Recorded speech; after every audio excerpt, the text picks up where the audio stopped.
Subscription کے button کو دبائیے اور ساتھ بیل آئیکن پر کلک کیجیے تاکہ آپ کو تمام ویڈیو فوراً مل سکیں۔ اس ویڈیو پسند آنے کی صورت میں اسے لائک، کمنٹ اور شیئر کرنا مت بھولیں۔ یہ کہہ کر موسیٰ نے اپنے ساتھیوں کو اشارہ کیا اور گھوڑے کو اینٹ لگا دی۔ الزیری کے سپاہیوں نے جس طرح ان 500 سواروں کو گرد کے بادلوں سے نمودار ہوتے دیکھا، اسی طرح انہیں غائب ہوتے دیکھ رہے تھے۔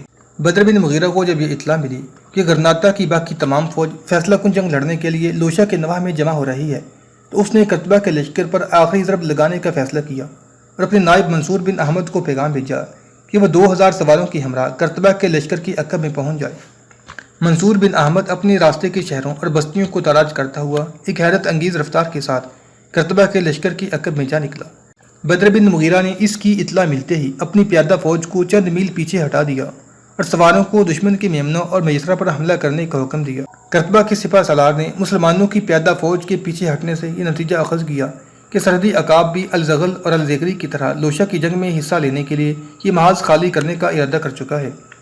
فریڈینڈ کی طرف سے اسے حکم مل چکا تھا کہ وہ لوشا کی جنگ کا فیصلہ ہونے تک اس محاذ پر دشمن کی فوج کو مصروف پیکار رکھے۔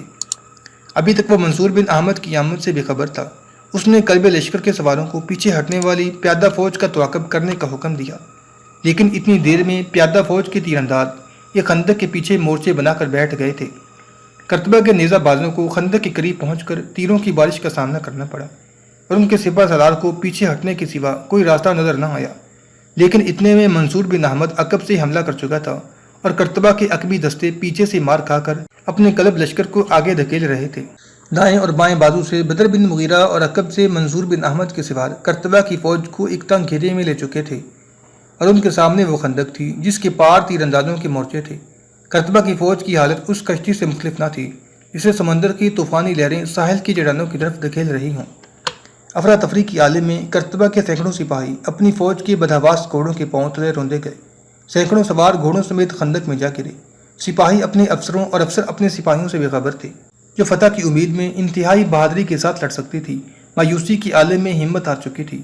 صرف چند ایسے تھے جنہیں بھاگنے کا راستہ ملا۔ دوپہر تک میدان میں کرتبہ کے سپاہیوں کی لاشوں کے انبار لگے ہوئے تھے اور بچے کچھ سپاہی ہتھیار پھینک چکے تھے۔ لوشا کی محاذ پر ابو الحسن 30,000 سپاہیوں کے ساتھ فریڈینڈ کی 50,000 فوج کے مقابلے میں صف آرا ہو چکا تھا۔ 2 دن سے فریڈینڈ کے نائٹ اور غرناطہ کے جانباز انفرادی بہادری کے جوہر دکھا رہے تھے۔ جنگ کی ابتدا اس طرح ہوئی کہ فریڈینڈ کی فوج سے ایک نائٹ جو سر سے لے کر پاؤں تک لوہے میں غرق تھا گھوڑا بگاتا ہوا میدان میں کھڑا ہوا۔ اس نے تلوار بلند کی۔ نعیم بن رضوان جو سر پر خود اور جسم پر ہلکی چمکدار زرہ پہنے ہوئے تھا گھوڑا بگا کر آگے بڑھا۔ دونوں سواروں کی تلواریں ٹکرائیں۔ کسلا کا نائٹ اپنے بھاری آہن کے باعث نعیم بن رضوان کسی پھرتی نہ دکھا سکا، لیکن اس کی بھاری زرہ سے نعیم کی تلوار باہر اچٹ کر رہ گئی۔ اس کے چند وار اپنی ڈھال پر روکنے کے بعد نعیم نے پوری قوت کے ساتھ اس کے کندھے پر تلوار ماری۔ زرہ کی وجہ سے زخم زیادہ نہ آیا، لیکن ضرب کی شدت کے ساتھ اس کا جسم ایک طرف جھک گیا۔ نعیم نے اسے سنبھلنے کا موقع نہ دیا اور پے در پہ چند وار کیے۔ اس کا گھوڑا اچھلا اور وہ اسلحہ کے بوجھ کے باعث سنبھل نہ سکا۔ گھوڑے سے گرنے کے بعد وہ اٹھنے کی کوشش کر رہا تھا کہ نعیم نے فوراً اپنے گھوڑے سے کود کر اس کا خود اتارا اور تلوار سے سر قلم کر دیا۔ ابو الحسن کی فوج نے نعرہ تکبیر بلند کیا۔ فریڈینڈ کا دوسرا سپاہی میدان میں آیا تو الزیغری نے نیزہ سنبھال کر گھوڑے کو اینٹ دی۔ کسلا کے نائٹ نے زرہ کے علاوہ اپنے سینے پر آہنی خول بھی پہن رکھا تھا۔ دونوں حریف ایک دوسرے کی طرف نیزے تان کر بڑھے۔ الزیغری نے اپنے آپ کو بچاتے ہوئے اس کے سینے پر نیزہ مارا۔ نیزے کی انی آہنی خول سے ٹکرا کر ٹوٹ گئی، لیکن عیسائی سوار زبردست دھکا لگنے کے سبب زمین پر آ رہا اور الزیغری نے گھوڑے سے کود کر اس کا کام تمام کر دیا۔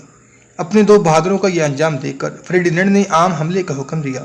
شام تک گھمسان کی لڑائی ہوتی رہی۔ رات کی تاریکی میں دونوں لشکر اپنی اپنی پڑاؤ میں چلے گئے۔ دوسرے دن بھی اسی طرح لڑائی کی ابتدا ہوئی۔ دونوں طرف سے چند بہادروں نے یکے بعد دیگرے میدان میں آ کر اپنے جوہر دکھائے اور اس کے بعد عام جنگ شروع ہوئی۔ شام تک کوئی فیصلہ نہ ہو سکا۔ دونوں طرف قتل اور زخمی ہونے والوں کی تعداد پہلے دن سے زیادہ تھی۔ تیسرا دن دونوں فوجوں کے لیے تشویش کا دن تھا، لیکن ابو الحسن اپنے دشمن کی نسبت زیادہ پریشان تھا۔ غرناطہ سے موسیٰ 2000 سپاہیوں کی کمک بھیج چکا تھا، لیکن گزشتہ 2 دن میں اس کی 5000 سپاہی قتل اور زخمی ہو چکے تھے۔ ابو الحسن کی فوج کے افسروں کے اندازے کے مطابق عیسائی مقتول اور زخمی سپاہیوں کی تعداد 20,000 سے کم نہ تھی، لیکن جنگ کے 2 دنوں میں اس کے پاس اندلس کے مختلف شہروں سے 15,000 کے قریب تازہ دم سپاہی پہنچ چکے تھے۔ بدر بن مغیرہ کے متعلق ابو الحسن کو پہلے ہی معلوم تھا کہ وہ اپنی مختصر سی فوج کے ساتھ کرتبہ کے لشکر کا ایک بہت بڑا سیلاب روکے ہوئے ہے، لیکن ان سب باتوں کے باوجود ابو الحسن کا حوصلہ پست نہ ہوا۔ اس کی فوج کا ہر سپاہی فتح و شکست سے بے نیاز ہو کر لڑنے پر تلا ہوا تھا۔ انہیں یہ احساس تھا کہ اگر وہ میدان سے منہ موڑ کر بھاگی تو دشمن چند دن تک غرناطہ کی دیواروں تک پہنچ جائے گا۔ تیسرے دن جب دونوں فوجیں آمنے سامنے ہوئیں تو قسطلہ کی فوج سے ایک نائٹ نے، جس کے تمام جسم پر لوہے کا غلاف چڑھا ہوا تھا، میدان میں آ کر مقابلے کی دعوت دی۔ اس کے خود کی شکل بیل کے چہرے سے مشابہ تھی۔ اس کے ہتھیار اس قدر بھاری تھے کہ گھوڑے کی کمر دوہری ہو رہی تھی۔ ایک بربری نوجوان اس کے مقابلے کے لیے نکلا اور اس کے نیزے کی ضرب کھا کر گھوڑے سے گر پڑا۔ اس کے بعد ایک قوی ہیکل ہسپانوی مسلمان آگے بڑھا، لیکن اس کی تلوار اور نیزے کی ضربیں اس آہن میں چھپے ہوئے نائٹ پر بیکار ثابت ہوئیں۔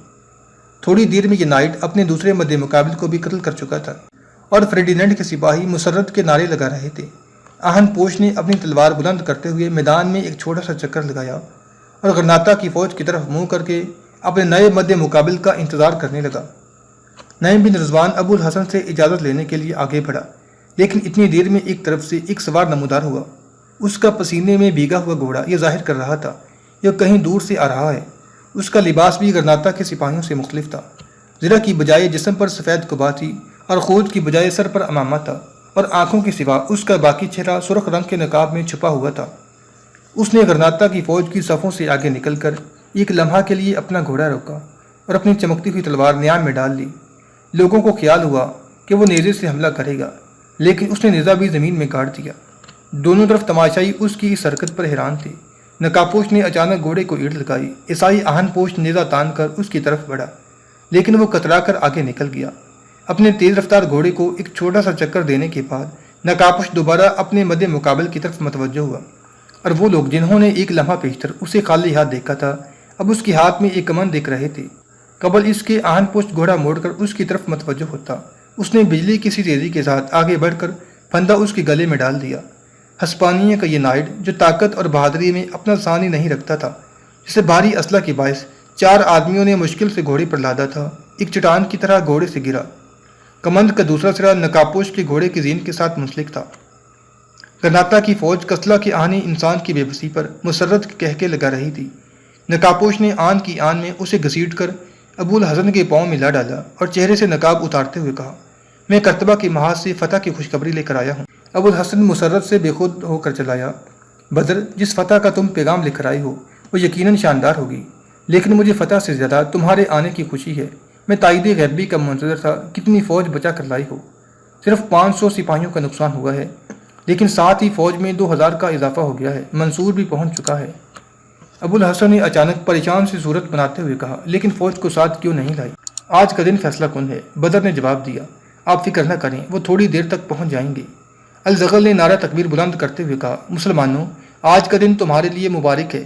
کرتبہ کی فوج میدان چھوڑ کر بھاگ چکی ہے اور تمہارا سرحدی عقاب تمہاری مدد کے لیے پہنچ گیا ہے۔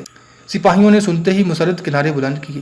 بدر نے الزغل سے مخاطب ہو کر کہا، معاف کیجیے، آپ نے انہیں پوری خبر نہیں سنائی۔ ہم نے کرتبہ کی فوج کو بھاگنے کا موقع نہیں دیا، وہ تقریباً تمام کی تمام میدان میں پڑی ہے، صرف 500 یا 600 سپاہی بچ نکلے ہوں گے۔ نعیم بن رضوان نے اللہ اکبر کا نعرہ لگا کر اپنے گھوڑے کی باگیں درست کیں اور کہا، اس فتح کی خوشی میں آج قسطلہ کے 15 سواروں کو موت کے گھاٹ اتارنے کا عہد کرتا ہوں، لیکن شگون کے لیے آپ کا نیزہ استعمال کروں گا۔ یہ کہتے ہوئے اس نے اپنا نیزہ اس کے سپرد کیا اور آگے بڑھ کر بدر بن مغیرہ کا نیزہ جو ابھی تک زمین میں نصب تھا اکھاڑ لیا۔ فریڈیننڈ کے 4 نائٹ یکے بعد دیگرے اس کے مقابلے میں آئی اور نعیم نے چاروں کو موت کے گھاٹ اتار دیا۔ آخری نائٹ کے قتل پر فریڈیننڈ نے ہم فوج کو حملے کا حکم دے دیا۔ دوپہر کے وقت جب لڑائی زوروں پر تھی، منصور بن احمد بدر کی فوج لے کر پہنچ گیا۔ تیسرے پہر فریڈیننڈ کی فوج میں شکست کے آثار نمودار ہونے لگے۔ نعیم 14 آدمیوں کو موت کی گھاٹ اتار چکا تھا اور 15 آدمیوں کو قتل کرنے کا عہد پورا کرنا چاہتا تھا کہ ایک شخص کا نیزہ اس کے سینے میں لگا۔ وہ گرنے ہی والا تھا کہ بدر بن مغیرہ نے اس کی کمر میں ہاتھ ڈال کر اسے آگے بٹھا لیا۔ بدر بن مغیرہ اسے زخمیوں کے خیمے میں پہنچانے کے لیے میدان سے باہر نکلنا چاہتا تھا، لیکن نعیم نے کہا، بدر، میں جانتا ہوں کہ میرا وقت آ گیا ہے، لیکن میں نے اپنا عہد پورا نہیں کیا۔ میں نے دشمن کے 14 سپاہی قتل کیے ہیں، ابھی ایک باقی ہے۔ میرے زخم کو ہاتھ سے دبا کر خون بند رکھو، اپنا نیزہ مجھے دو اور مجھے دشمن کے قریب لے چلو۔ مجھے اپنا عہد پورا کر لینے دو، پھر مجھے جہاں جی چاہے لے جانا۔ بدر، یہ ایک درخواست ہے۔ بدر متناصر ہوئے بغیر نہ رہ سکا۔